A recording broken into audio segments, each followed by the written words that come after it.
Havanı vuran adam kimi yumruq atmayacam. Mən ciddi məşq eləyəcəm. Niyə? Çünki yarışda iştirak edirəm. Mən mükafatı almağa hazırlaşıram. Münasibətimiz belə olmalıdır.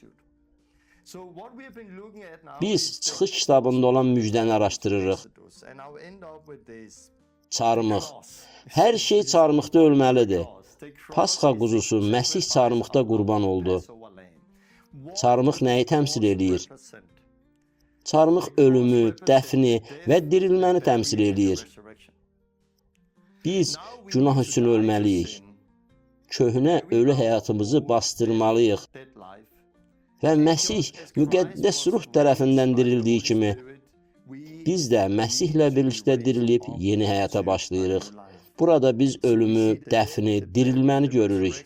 Pavel Romalılara 6-cı fəsildə bunu deyir.